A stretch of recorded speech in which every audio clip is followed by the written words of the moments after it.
विचार चल रहा था दृष्टानुश्रविक विषय वितृष्ट से वशीकार संज्ञा वैराग्यम 15वां सूत्र। या वैदेह शब्द आया था, स्वर्ग वैदेह प्रकृति लय, ये सब जो है इन सब की प्राप्ति होने पर उसको कहते हैं आनुश्रविक विषय। वैदेह कहते देह रहिता कर्णेशु मात्रेशु लीना, देह रहित है लेकिन किसी न किसी कर्ण में लीन होकर रह रहा है। मरणोत्तर काल में कर्णाभिमानी होकर के, कर्ण में लीन का मतलब कर्णाभिमानी देवता सा वेद होकर के रह गया और वो लाखों वर्ष तक कैसे रह जाता है, इसलिए वह भी मोक्ष में बाधक है, उससे भी वैराग्य होना चाहिए। यह वैदेह का मतलब विदेह मुक्ति से मतलब नहीं है, शरीर रहित होने पर भी तत्त इंद्रियाभिमानी किसी न किसी एक देवता के साथ अभेद होकर के वो रह गया।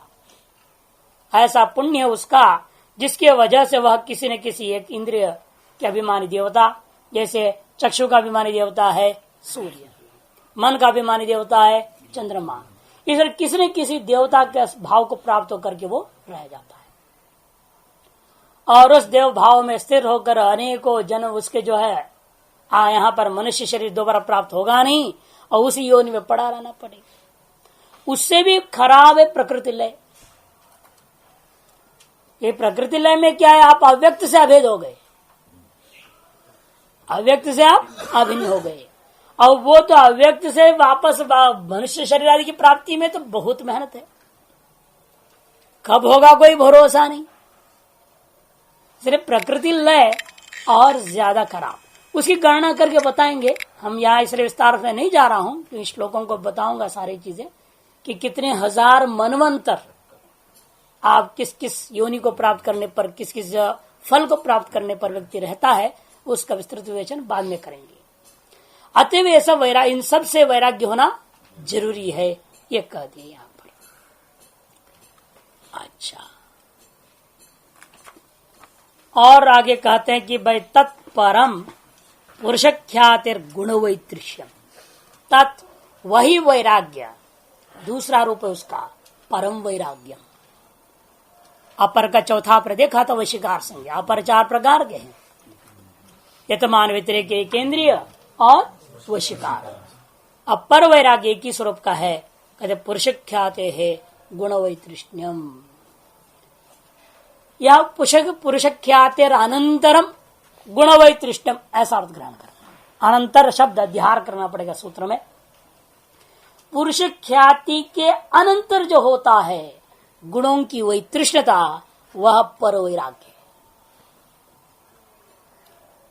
अर्थात दृष्ट और आनुषर विषयों में दोष दर्शन करने के वजह से आपके अंदर पुरुष ख्याति होती है। पुरुष ख्याति माने पुरुष के विवेक ख्याति। अब इस संसार काल में, बंधन काल में पुरुष और प्रकृति अभिन्न सा हो गया है, तादात्म्य सा प्रतीत हो रहा है। तादात्म्य हो नहीं सकता, लेकिन तादात्म्य हुए के समान भाषित हो रहा है। आप अपने शरीर आदियों से आत्मा को अलग करके इसको दृश्यत्वेन और अपने आप को साक्षित्वेन अनुभव नहीं कर रहे हैं। यदि भी कहते भी है कई बार मेरा शरीर खराब है, मेरा मन खराब है, लगता तो है, उस समय आपको अपना मन दृश्य रूपेण भाषित हो रहा है, अपना शरीर दृश्य रूपेण भाषित हो रहा है, लेकिन उसमें दृढ़ निश्चय नहीं है। विवेक माने पृथक, विवेक का मतलब क्या, पृथक करना। शरीर और आत्मा का पृथकत्व का जो ज्ञान हो जाए उसका नाम विवेक ख्याति। और जब तक मैं यह शरीराभिमान को लेकर के, आप अस्मिता को लेकर के, अहंकार को लेकर रहते हैं, उस समय इस पुरुष और प्रकृति का अविवेक है, अपृथकत्व है, सम्मिश्रण है, तादात्म्य है, जिसके वजह से सब प्रकार का क्लेश, दुख, संसार, पुनर्जन्म आदि की प्राप्ति होती है। इस अविवेक ख्याति दूर तब होता है जब वैराग्य की पराकाष्ठा होती है। इसलिए कर देखिए, दृष्टानुश्रविक विषय दोषदर्शी विरक्त, दृष्ट और आनुश्रविकों में दोष दर्शन के वजह से, उन विषयों के अंदर दोष दर्शन के वजह से जो विरक्त हो चुका है, पुरुष दर्शन अभ्यास, वह व्यक्ति पुरुष दर्शन का अभ्यास करता है। पुरुष दर्शन का अभ्यास माने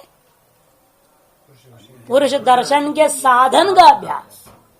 यहाँ दर्शन शब्द साधन पर, दृश्यते अन्य दर्शनम, पुरुष की दर्शन हो, अनुभूति हो, उसके लिए जो साधन है उस साधन का अभ्यास करता है, विवेक का अभ्यास करता है। विवेक का अभ्यास यही है शास्त्र चिंतन है, ज्ञानाभ्यास। उस ज्ञानाभ्यास को जब करने लगता है तब तच्छुद्धीर प्रविवेक आप्यायित बुद्धिर गुणेभ्यो व्यक्त व्यक्त धर्म के भ्यो विरक्त इति, गुणों से वो वैतृष्ट प्राप्त ने वैराग्य को प्राप्त करता है।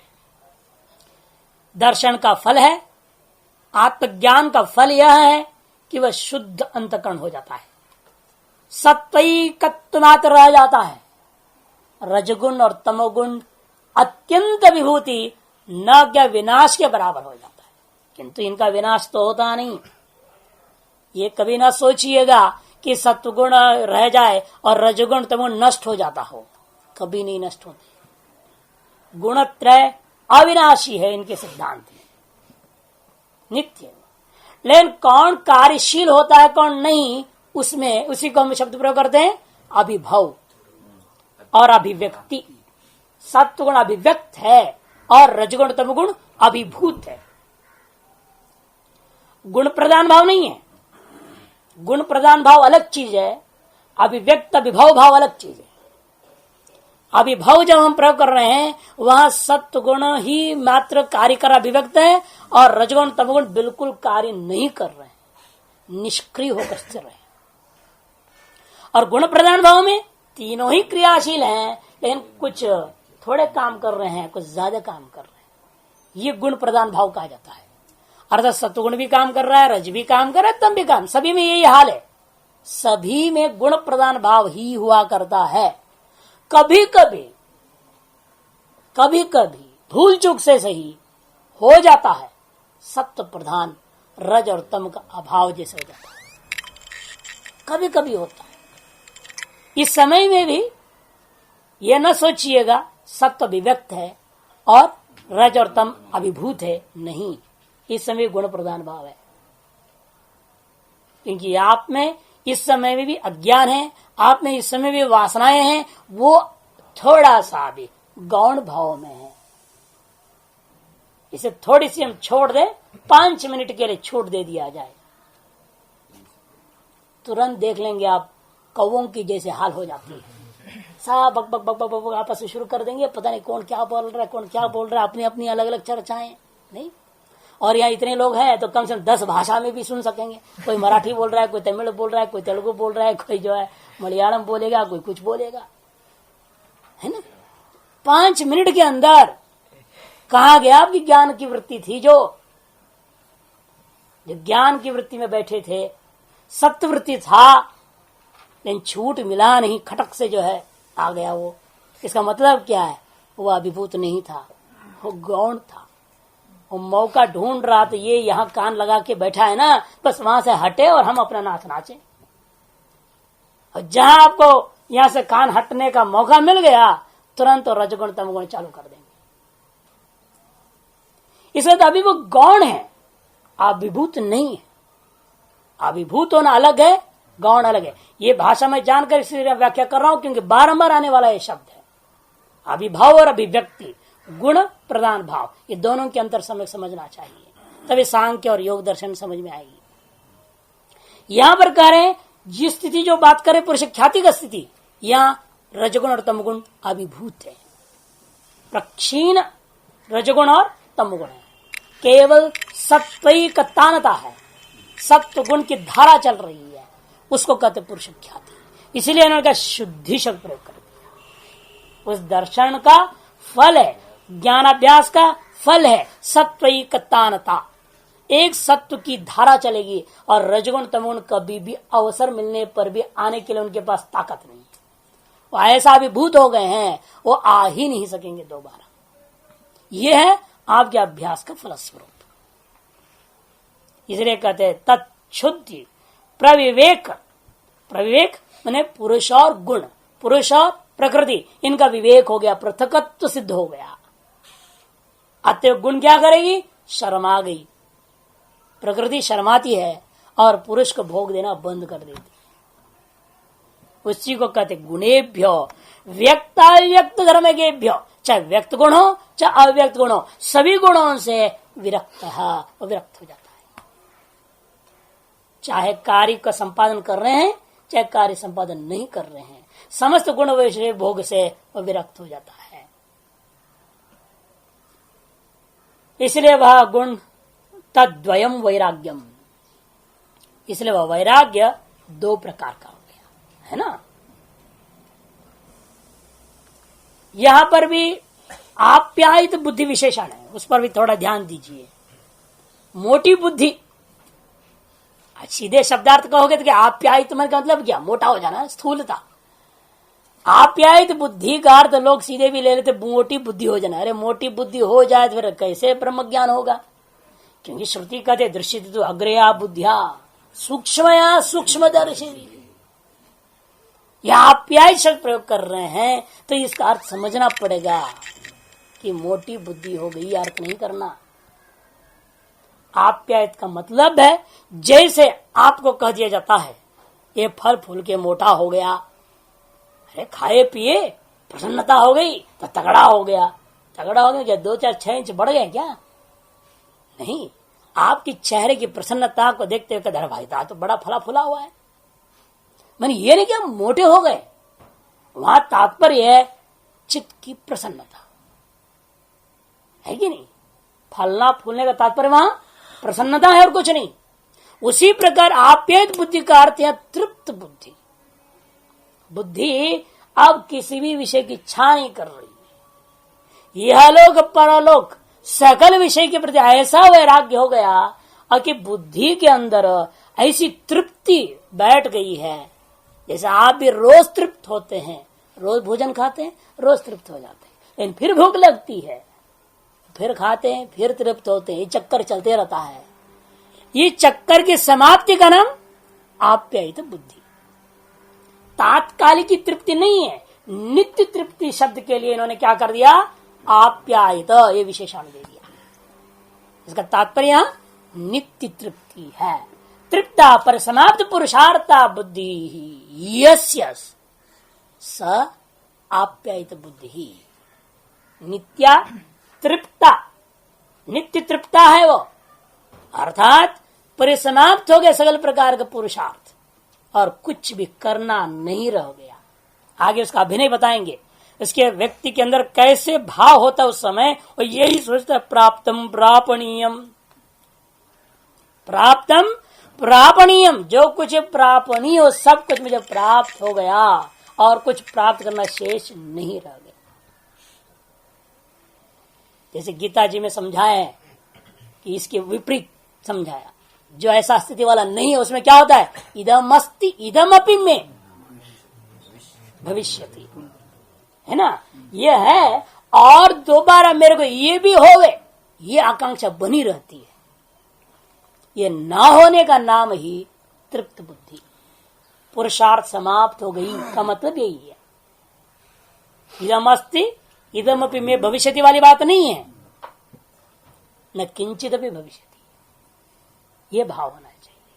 वही किसी को होता है दूसरे शब्दों में पुराणों में इनको क्या कहते हैं? अकिंचन पुरुष। बार बार शब्द प्रयोग होता है पुराणों में, अकिंचन पुरुष है। अर्थात न विद्यते किंचित भी प्रापणीयम यस्य स अकिंचन पुरुष। जिस पुरुष के लिए प्रापणीय, ये मुझे चाहिए, इसका अभाव है, ऐसा किसी तत्व के बारे में नहीं हो सोचता हो, उस व्यक्ति को अकिंचन पुरुष कहते हैं। न विद्यते किंचित अपि प्रापणीय वस्तु यस्य स अकिंचन पुरुष। उसी के लिए यह अपनी यौगिक भाषा में हम क्या बोलते हैं? आप्यायित बुद्धि। गुणेभ्यो व्यक्ता व्यक्त कर्मेभ्यो विरक्त इति। आगे देखिए समझा रहे तद्वयम वैराग्यम, इसलिए दो प्रकार वैराग्य सिद्ध हुआ ना, एक वशीकार और पर वैराग्य। और वशीकार के पूर्ववर्तियों को सूत्रकार ने चर्चा नहीं किया था, लक्षणों का हमने कल विचार कर लिए हैं। तत्र यद उत्तरम, इसमें भी देखिए दोनों कब पैदा होते हैं, वशीकार संज्ञा कब और पर वैराग्य कब और कैसा, वही समझा रहे। तत्र यद उत्तरम तद ज्ञान प्रसाद मात्रम, जो उत्तर है जो पर वैराग्य कहा गया, उत्तरम ने पर वैराग्य, पूर्वम हो गया वशीकार संज्ञा, उत्तरम हो गया परम जो कहा गया था यहाँ पर। जो यह उत्तर में होने वाला पुरुष ख्याति गुणवैतृष्ण रूपा जो पर वैराग्य है वह ज्ञान प्रसाद मात्रम, वह कुछ विशेष नहीं है, कोई वृत्ति विशेष नहीं है, आपके ज्ञान की पराकाष्ठा, ज्ञान की प्रसाद है, ज्ञान की जो है स्वरूप है वही है और कुछ नहीं। अर्थात आपकी अपना स्वरूप स्थिति ही पर वैराग्य है, तद वैराग्य की पराकाष्ठा ही ज्ञान है और ज्ञान की पराकाष्ठा ही वैराग्य है, वही मोक्ष है, अलग नहीं है। माने आप पर वैराग्य कहिए, मोक्ष कहिए, पुरुष प्रसाद कहिए, ज्ञान प्रसाद कहिए, सब पर्यायवाची। यही प्रसाद गीता में प्रयोग किया है, प्रसादे सर्व दुखा नाम हानि रस्योपचायते। ये नहीं कि भगवान का जो लड्डू पेड़ा प्रसाद है, यही प्रसाद की बात हो रहा है। इसलिए कहते देखो यद उत्तरम तद ज्ञान प्रसाद मात्रम यस्य उदये प्रत्युदित ख्याति एवं मन्यते, जिस वैराग्य का या ज्ञान प्रसाद का उदय होने मात्र से ही प्रत्युदित ख्याति ही, उसके अंदर ऐसी ख्याति उदय होगी, ऐसा ज्ञान उदय होगा, ऐसा उसके भाव रहेगी, स्थिति रहेगी, विचार रहेगा। कैसा? उसके मन में यही बोला करेगा कि प्राप्तम प्रापणीयम, जिसको दूसरी भाषा में पंचदशीकार ने धन्योम धन्योम कह करके अनेकों श्लोकों में समझाया। और कुछ भी प्राप्त करने लायक नहीं है, कुछ भी देखने लायक नहीं रह गया, आज कुछ सुनने लायक नहीं रह जाता है, सब समाप्त हो गया। उसको कहते हैं न किंचित प्राप्त, सर्वम प्राप्त अतएव न प्रापणिम किंचित, अर्थात सर्वम प्रापणिम मया प्राप्तम, जो कुछ प्रापणीय करके कहा जाता है यह लोग परलोक का, वह सब मुझे आत्म प्राप्ति से ही वह सब प्राप्त हो गए। क्षीणा क्षेतव्या क्लेशा, जो क्षीण करने योग्य मान रहे थे अभी तक, अज्ञान काल में विद्यमान क्लेशों को क्षीण करने लिए जिसके लिए मैं साधना किया करता था, अब वह क्लेश समस्त क्षीण हो गए। क्षीयन्ते चास्य कर्माणि तस्मिन् दृष्टे परावरे, को सब क्षय हो गया और कुछ भी अब क्लेश कर्म क्षय करने योग्य अवशेष नहीं रह गया। उसको कहता है वो क्षीणा क्षेतव्या क्लेशा, छिन्न सृष्ट परवा भव संक्रम कह दिया। या बड़ा विचित्र शब्द प्रयोग कर दिए, क्लिष्ट परवा भव संक्रम छिन्न। भव संक्रम ने पुनर्जन्म, ये जो पुनर्जन्म होता है, बारंबार जन्म का जो संक्रमण चल रहा है, जन्म मरण की जो चक्र है, उसको भव संक्रम कहते हैं, वह नष्ट हो गया। अर्थात दोबारा पुनर्जन्म नहीं होगा, पुनर्जन्म न विद्यते। क्यों? क्योंकि जो श्लिष्ट पर्वा थे वो छिन्न हो गए। पर्व कहते हैं, जैसे कि आपने बांस को देखा है ना, बांस, बांस से बीच से गांठ होते हैं जगह जगह, उसको कहते हैं पर्व। इसी प्रकार से हम सब में श्लिष्ट पर्व है। श्लिष्ट पर्व माने संधि, जोड़, ये ना संश्लेष हो गया, श्लिष्टा संश्लिष्ट माने संबद्ध हो गया, जुड़ गया। जो जोड़ है उसी को दूसरी भाषा में कहते ग्रंथि। विद्यते हृदय ग्रंथि ही छिद्यते सर्व संशया, कहा कि नहीं, वो विद्यते वो ग्रंथि, वो ग्रंथि को यहाँ करें श्लिष्ट प्रवाह, वो ग्रंथियां छिन्न हो गई, भिन्न हो गई, नष्ट हो गई। श्लिष्ट प्रवाह संधि रहितानि भवन्ति इत्यर्थ, संधि रहित हो गए। अविरलानि इत्यर्थ, अब तक विरल थे, इधर उधर था, एक जो संबद्ध था, सत्वरजतम सब आपस संबद्ध होकर काम कर रहे थे। अब वो विरलता नष्ट हो गया, अब सरलता आ गया, है ना। विरलता से हट करके वो सरल हो गया, अर्थात एक तान धारा हो गया स्वरूप मात्र का। धर्माधर्म अनुष्ठानात् वासना तथा पुनः धर्माधर्म इत्यम रूपाणि पर्वाणि यस्य, ऐसा विग्रह करना। धर्माधर्म रूपी तत्व का अनुष्ठान से वासना होती है, वासना से धर्माधर्म फिर करते हो, फिर जन्म, ये चक्र चलता है। ये तादृश पर्व है जिनका धर्माधर्म की वजह से वासना, वासना के कारण से फिर जन्म, जन्म से फिर धर्माधर्म, ये जो चक्र जोड़ है तीन है। ये धर्माधर्म नाम का एक, दूसरा उससे जन्य वासना, तीसरा उसके कारण से होने वाला जन्म, ये तीन पर्व है। और ये पर्व ऐसा है निरंतर चलते हैं, चक्र के समान है। ऐसे चक्र का नाम श्लिष्ट पर्व।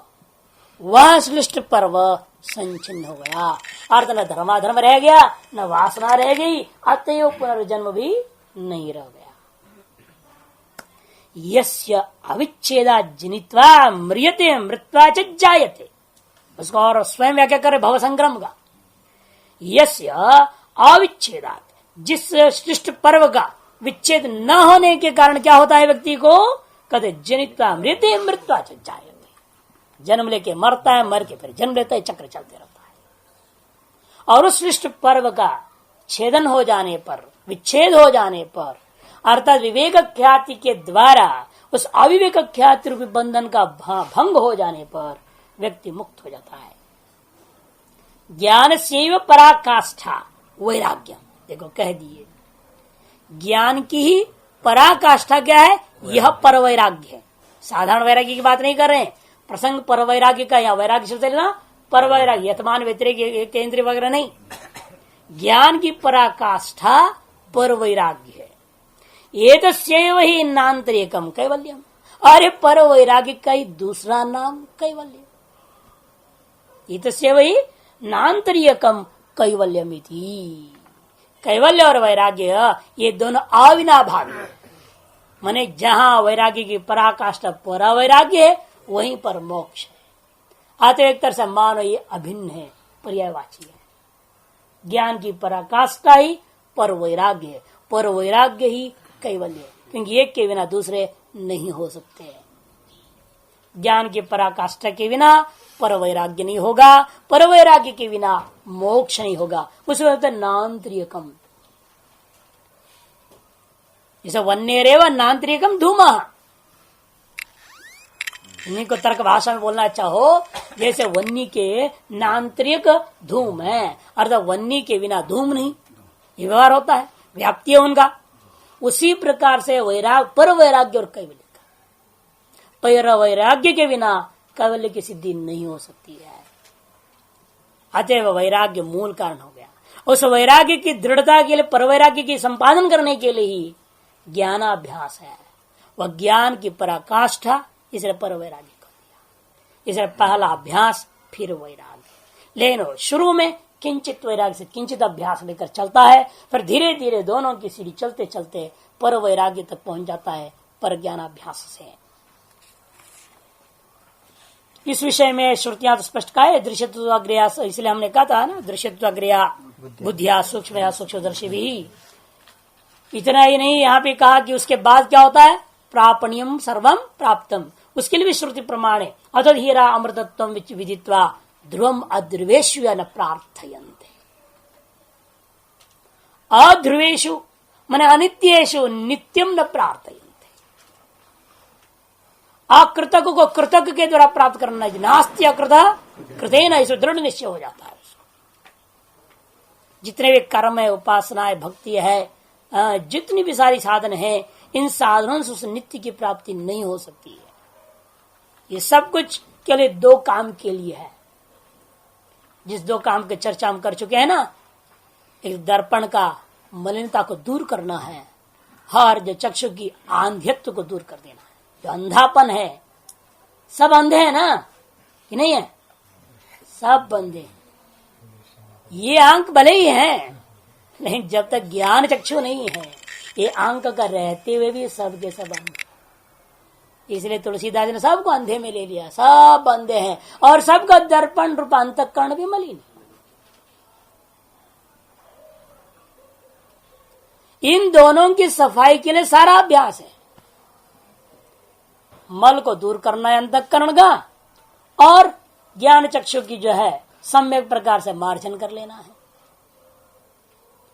इसी के लिए अभ्यास और वैराग्य की बात कही, साधन का नहीं तो इसलिए क्योंकि इसे प्राप्त होने के बाद में इसके लिए, इसकी प्राप्ति के लिए भी आपको हमेशा क्या करना पड़ेगा, अनित्य फलदायक पदार्थों को त्यागना पड़ेगा। इसे ध्रुवेशु ध्रुवम अध्रुवेशु न प्राप्त, उस नित्य तत्व को अनित्य पदार्थों में वो कभी आकांक्षा नहीं रखता, अर्थात नित्यों से विरक्त हुए बिना नित्य की उपलब्धि नहीं हो सकती। अथ उपाय द्वयेन निरुद्ध चित्त वृत्ते है संप्रज्ञा समाधि कथमुच्यते।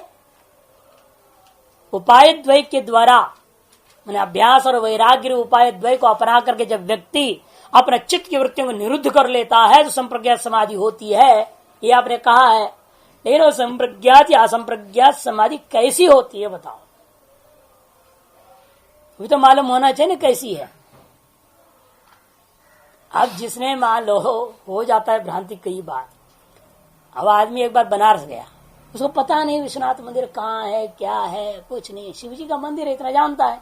गया दशाश्वमेध घाट में स्नान किया और वहां उठा बाहर घुमा तो दिखा बहुत बड़ा मंदिर है, लोग भी आ रहे जा रहे, तो उसको घुस गया। विश्वनाथ मंदिर है नहीं, वो दूसरा मंदिर। लेकिन उसकी भावना विश्वनाथ मान के अपना पूजा करके चला गया। इन भावना की वजह से फल तो मिल भी जाता है ना। अतद में तद की व्याप्ति कर लिया उसने, यद्यपि भ्रांति है, लेकिन वह भ्रांति भी विसंवादी हो सकती है या संवादी हो सकती है, ये अलग बात है। भ्रांति भी दो प्रकार की होती है, एक विसंवादी और दूसरी संवादी। विसंवादी भ्रांति वो है जो भ्रांति होने के बाद जो प्रवृत्ति हुई वह प्रवृत्ति निष्फल हो जाए।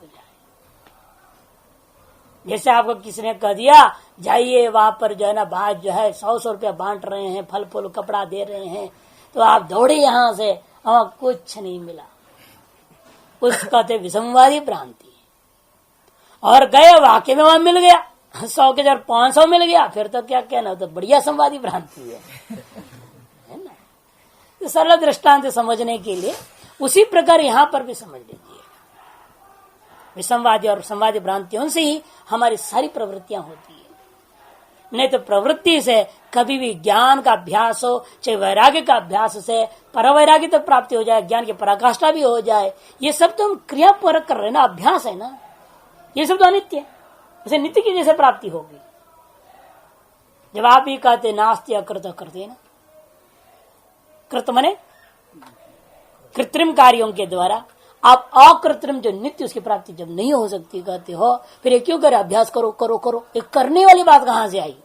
यही आके भ्रांति होती है बहुतों को, इन्हें नहीं समझते हैं। ये करने की जो बात हम करें संवादी भ्रांति की बात हम करें। शास्त्र के अनुसार प्रवृत्ति संवादी भ्रांति है, स्वेच्छा पर प्रवृत्ति विसंवादी भ्रांति। शास्त्रानुकूल प्रवृत्ति से हम चलेंगे तो यह प्रवृत्ति हमें अवश्य फल रूपा मोक्ष को प्रदान कर देगा। और शास्त्र ने अभ्यास और वैराग्य रूप साधन बताया, इस साधन में हमारी प्रवृत्ति बनी रहेगी तो निश्चित रूप में कैवल्य की प्राप्ति होगी, क्योंकि यह प्रवृत्ति संवादी प्रवृत्ति है, विसंवादी नहीं तो शास्त्रों को पढ़ना, जो लोग बहुत लोग कहते कुछ करने की जरूरत नहीं, फिर वो सही हो जाएंगे। सुन लिया समझ लिया बात खत्म, नहीं ऐसा नहीं होता। इसलिए शास्त्रकारों ने अनेक साधनों का वर्णन किया, उपासनाओं का वर्णन किया है। यह भी आप अभी 1-2 साधन देख रहे हो ना, अभ्यास और वैराग्य, उसके अलावा और भी साधन बताएंगे। अब तो उसी पर विवेचन चल रहा है, साधन का विवेचन हो गया, अब फल का विवेचन चल रहा है, ताकि हम पहचान सकें। यही है ना, लोग पूछते हैं हमें क्या पहचान है, हमें मोक्ष मिल गया है, हमें संप्रज्ञात समाधि लग रही है, ये हमें पता कैसे चलेगा। कहते पहले इनके विस्तार को समझोगे तो समझ में आएगी। सूत्र आरंभ होता है वितर्क विचार आनंद अस्मिता रूपानुगमात संप्रज्ञात। वितर्क विचार आनंद अस्मिता रूपानुगमात संप्रज्ञात। वितर्क विचार आनंद और अस्मिता इन चार भावों से अनुगत होकर के इन चार पदार्थों के ग्रहण या अतिक्रमण के साथ होना ही अनुगत भाव को ही हम समाधि कहते हैं और वो संप्रज्ञा समाधि है। इस विचार में भी दो प्रकार हो जाता है, फिर सविचार निर्विचार। वितर्क भी दो प्रकार, सवितर्क निर्वितर्क, फिर सानंद सास्मिता, कुल 6 हो गया। इसमें सवितर्क और वितर्क और विचार हमेशा ग्राह्यालंबना होती है, विषयाधीन है। शुरू में कहा जाता है आपको जो विषय प्रिय लगे उसी में ध्यान करो। इसके लिए तो इसी आधार यथाभिमत ध्यानाद्वा आगे सूत्र भी बताएंगे। भैंसोहम कहानी, भैंसोहम की कहानी बहुत लोगों को मालूम है। एक बार एक आदमी था, जिनको मालूम नहीं उनको सुना दे रहा हूं। इस पाठ में बहुत नए लोग हैं, बहुत नए लोग हैं ना इस पाठ में। तो एक बार एक आदमी को वैराग्य हो गया। वैराग्य हो करके किसी संत के पास पहुंचा। संत ने उसको कहा ठीक है चलो आ गए हो, दुखी हो, विरक्त हो गए संसार से, तो कोई बात नहीं, तो हम तुमको मंत्र देते हैं और ध्यान करो भगवान का। और भगवान का ध्यान उसको दे दिया, मंत्र कोई भी। आओ मंत्र लेकर बैठा और भगवान का ध्यान करना चाहता है, वो आकृति सामने लाना चाहता है, अब लेकिन होता नहीं। बड़ा परेशान हुआ। हफ्ता 10 दिन बाद जाके गुरु जी को बोला महाराज मंत्र बदल दो, ये कोई फायदा नहीं इस मंत्र का। क्यों? कभी कुछ भी नहीं दिखता है मेरे को तुम्हारे मंत्र के अनुसार। अरे भाई कुछ तो दिखता होगा। कहते हाँ महाराज दिखता तो दूसरी चीजें, लेकिन क्या दिखाई दे रहा है तुमको लगातार? कहती एक हमारी बहुत प्यारी भैंस आती, वो भैंस है ना हमारी इतना प्रिय वस्तु थी, बस वही लगातार दिखता है। क्यों, क्या हो क्या गया? वो मर गया क्या? इसलिए तो यहाँ आया हूं मैं। वो मरी ना होती तो मैं यहाँ क्यों आता? उसी को पानी पिलाता, दूध निकालता, उसी की सेवा में रहता। और जब से मर गई मेरे को संसार से ही वैराग्य हो गया। अच्छा, कहते इसका मतलब तुमको 24 घंटा भैंस की याद आती है? बिल्कुल याद ही नहीं आती, बल्कि मुझे तो सामने दिखाई देती है। अच्छा, इतनी बड़ी भक्ति है उसके प्रति, तब तो ठीक है। आज से तुम्हारा मंत्र है भैंसो अहम। चलो क्या करेगा, वो भी ध्यान करना शुरू किया, भैंसोम भैंसोम भैंसोम भैंसोम जब करने लगा। और बिल्कुल दुनिया दिख रही, उसको भैंस दिखाई दे फर्स्ट क्लास, और उसके साथ तादाद में ऐसा हो गया। हफ्ता 10 दिन बाद गुरुजी कहते हे नटवरलाल आ जाओ। कहते महाराज मैं कैसे आऊं, मैं बाहर नहीं आ सकता। क्यों नहीं आ सकते हो? तो इतने बड़े बड़े मेरे सिंग हो गए हैं, भैंस हो गया हूं, अब मैं बाहर आने लगूं आपकी झोंपड़ी उड़ जाएगी, टूट फूट जाएगी, इसलिए मुझे यही घास दिया करो। अरे नटवरलाल तो घास खाएगा, चलो कोई नहीं, थाली में रोटी दिया हो, जानते अब आकार वृत्ति ऐसे बन गई है, लेकिन घास खा के पचा तो सकता नहीं। तो उसको रोटी जो खिड़की से दिए लगे और फिर उसको मंत्र में जोड़ दे। देखो अब बोलना भैंसो अहम ब्रह्म, ये मंत्र जोड़ देना। माँ गुरु जी ये ब्रह्म क्या होता है? अरे तुम बोला कर बस, भैंसो अहम ब्रह्म ये बोला कर। ठीक है महाराज, अब आम के साथ ब्रह्म जुड़ गया, उधर भैंस विशेषण है, उधर आगे ब्रह्म विशेष बन गया, बीच में हम लटक गया। तो उसे जो कोई बात नहीं, वो चलाया, चलाते चलाते धीरे धीरे वो जिज्ञासा थी ना ये ब्रह्म क्या होता है, गुरु जी तो बताए नहीं। वो जिज्ञासा के चक्कर में धीरे धीरे भैंस छूट गया, अहम ब्रह्म अहम ब्रह्म अहम ब्रह्म रह गया। अब उसने कुछ विलक्षणता अनुभव करने लगा, देखा फिर बाद में तो मैं तो इंसान हो गया वापस, न तो सींग रह गए न मैं भैंस रह गया। और फिर बाहर आके गुरुजी को बोलेगा महाराज अहम ब्रह्म क्या होता है? इधर तो भैंस को छुड़ा ही दिया पूरा ही, मेरे को तो इसमें आसक्ति हो गई, ब्रह्म क्या चीज होती है? मेरी दिमाग तो ऐसा फंसा हुआ है, मैं ब्रह्म ये क्या होता है, ब्रह्म क्या होता है, मैं ब्रह्म हूं ये क्या होता है? कहते हाँ बस अब बोलो अस्मि जोड़ो उसमें, अहम ब्रह्म अस्मि बोल देना तो अपने आप तेरे को अनुभव हो जाएगा। बस लग गया उसी में, गुरु के प्रति निष्ठा थी एकलव्य जैसे, अनुभव हो गया, मुक्त हो गया। इसे विषयाधीन भी हमें समाधि की ओर जा सकते हैं। इसे सबसे पहले यहां समाधि जो विचार होगा संप्रज्ञात, बाह्य घटपट आदि विषयों में जो आपकी तादात्म्यता है उसी को संप्रज्ञात समाधि कहते हैं। सवितर्क संप्रज्ञात समाधि। सविचार, सानंद, स जोड़ दिया जाता है, आनंद सहित है, सास्मिता रूप अनुगमात, रूपानुगमात संप्रज्ञात हो। ये भी समझो, इसमें एक और भेद समझिए, स्थूल है, सवितर्क स्थूल विषय है, सविचार सूक्ष्म विषय है बाह्य विषय दोनों में। सानंद में इंद्रिय हो गया प्रधान, करण में आए, विषय को छोड़ा, थोड़ा अंदर हुआ, तो स्थूल विषय स्थूल से सूक्ष्म, सूक्ष्म से करणों में आया, वो सानंद हो गया। और अंदर आ जाओ, किसमें जाओगे? अंतःकरण में ले लो, अस्मितात्मक, अस्मिता रूपी, अहम रूपी जो अंतःकरण है उसमें आ जाओ। करणों से और भीतर अहम रूपी, अस्मिता रूपी करण में आ गया, उसको हम कहते हैं सास्मिता रूप है। इसे सवितर्क निर्वितर्क, सर्वविचार निर्विचार, सानंद सास्मिता, इनकी विचार विस्तार रूपेण यदि हम आगे 41वें सूत्र से करेंगे। फिर भी प्रसंगवशात यहां थोड़ा आपको जानकारी होना चाहिए कि लक्षणों को लिख लीजिएगा। पहले संप्रज्ञात किसे कहते हैं और यह भावना किसे कहते हैं, इसको समझेंगे तो इनका लक्षण भी समझ में आती है। पहले संप्रज्ञात किसे कहा जाए? सम्यक संशय विपर्यय रहितेन प्रज्ञायते भाव्य स्वरूपम येन। सम्यक संशय विपर्यय रहितेन प्रज्ञायते भाव्य स्वरूपम येन स संप्रज्ञात समाधि। भावना विशेष इत्यर्थ। अभी चित्तवृत्ति नहीं है स्वरूप में, स्वरूप अवस्थान वाली बात नहीं, ये भावना विशेष मात्र है। अच्छा, भावना क्या है आपके मत में?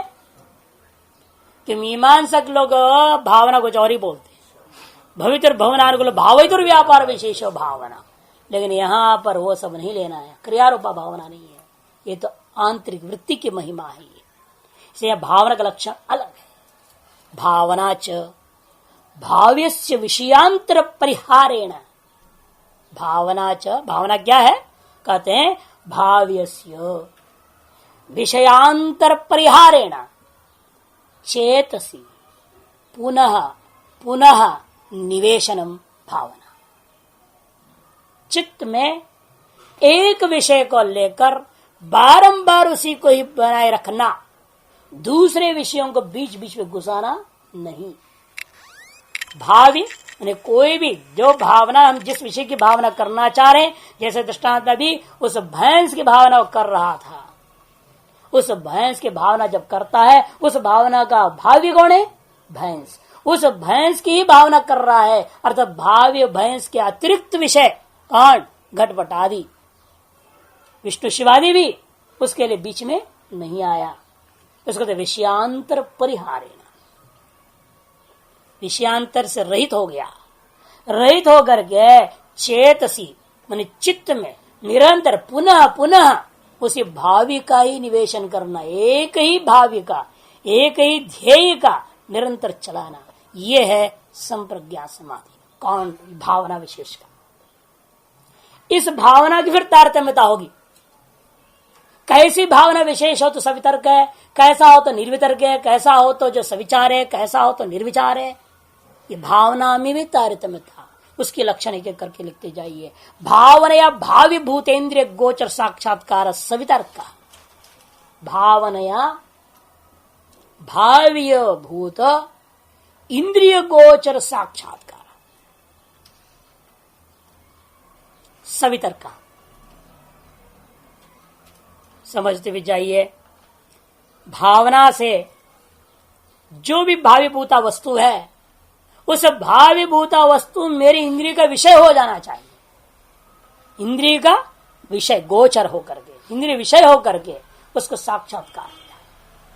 जैसे करते करते उसको क्या लगा कि मेरे को 2 सींग आ गए हैं, मैं लंबा चौड़ा हो गया हूं, भैंस बन गया हूं, ऐसी स्थिति उसकी हो गई।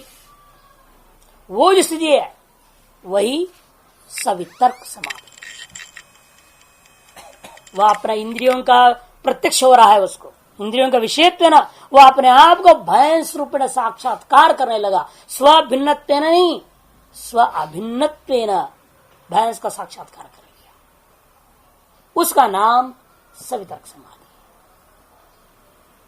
भावनया, क्योंकि भावना सही है, वास्तव में भैंस थोड़ी हो गया था, वो वास्तव में भैंस नहीं हुआ है ना। वास्तव भैंस होता उसका आदमी कौन बनाता फिर? अहम ब्रह्म बल से आदमी बन जाएगा क्या? ये तो होगा नहीं। इसलिए वास्तव में नहीं है, केवल भावना से है। इसलिए भावनया भाविभूत इंद्रिय विषय साक्षात्कार या गोचर साक्षात्कार सवितर्क निर्वितर्क। अब जो है बाद में जो अहम ब्रह्म लटक गया था ना, अहम ब्रह्म गया है, वो साक्षात्कार हुई नहीं, वो निर्वितर्क है। शब्दोल्लेख शून्यत्वेन तत्रैव आलंबन यदा भावना तदा निर्वितर्क।